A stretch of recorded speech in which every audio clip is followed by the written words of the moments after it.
उधर Eurasian times नाम की वेबसाइट ने दावा किया कि इजरायल यूक्रेन को आयरन डोम एयर डिफेंस सिस्टम दे सकता है और अगर ऐसा हुआ तो जेलेंस्की की सेना की ताकत कई गुना बढ़ जाएगी। क्योंकि आयरन डोम एयर डिफेंस सिस्टम पलक झपकते ही रॉकेट हमलों को नाकाम करने की ताकत रखता है। इसकी गिनती दुनिया के बेहतरीन एयर डिफेंस सिस्टम में होती है। यही नहीं, इसकी मारक क्षमता भी अचूक है, यानी दुश्मन इसे चकमा नहीं दे सकता। ये दुश्मन के रॉकेट को जमीन पर गिरने से पहले ही ढेर कर सकता है। यही वजह है कि यूक्रेन के राष्ट्रपति ने इजरायल से इसकी मांग की थी, जो अब जल्द पूरी हो सकती है।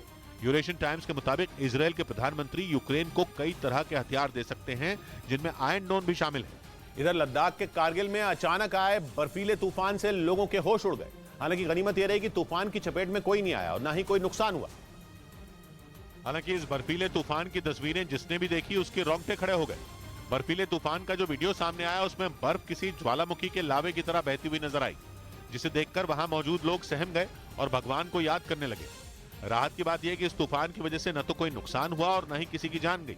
इस बीच खबर है कि आतंकी संगठन टीटीपी यानी तहरीक तालिबान पाकिस्तान के हमलों से डरकर पाकिस्तान की सरकार अफगानिस्तान की शरण में जा पहुंची और उसने तालिबानी नेता और अफगानिस्तान के प्रमुख हिब्तुल्लाह अखुंज़ादा से टीटीपी पर लगाम लगाने में मदद मांगी। क्योंकि पाकिस्तान ये बात अच्छी तरह समझ चुका है कि टीटीपी को काबू करना उसके बस की बात नहीं है। पिछले साल नवंबर में टीटीपी ने पाकिस्तानी सेना के साथ सीज फायर खत्म कर दिया था और उसके बाद से ये आतंकी संगठन लगातार पाकिस्तान के शहरों में धमाके कर रहा है और सुरक्षा बल के जवानों को निशाना बना रहा है। लेकिन 30 जनवरी को पेशावर की मस्जिद में हुए आत्मघाती हमले ने पाकिस्तान की शहबाज सरकार को हिलाकर रख दिया था। उस हमले में 100 से ज्यादा लोग मारे गए थे।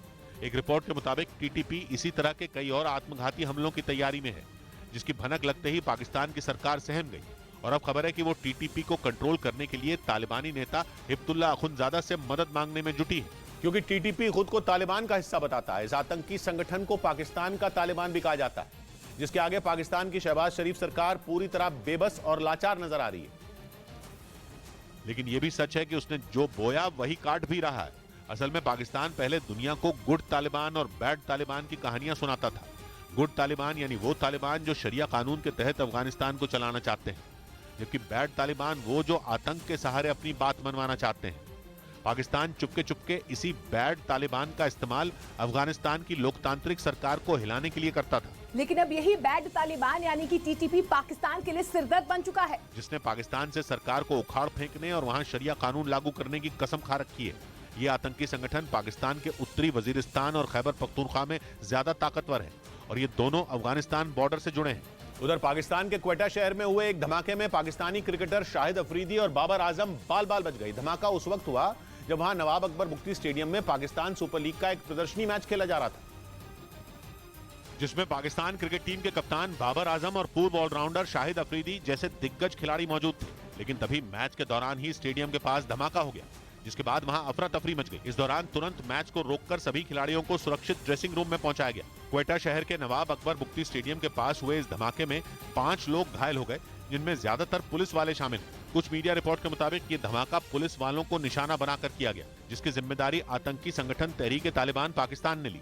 न्यूज़ 18 इंडिया की web series FIR number 208 streaming now.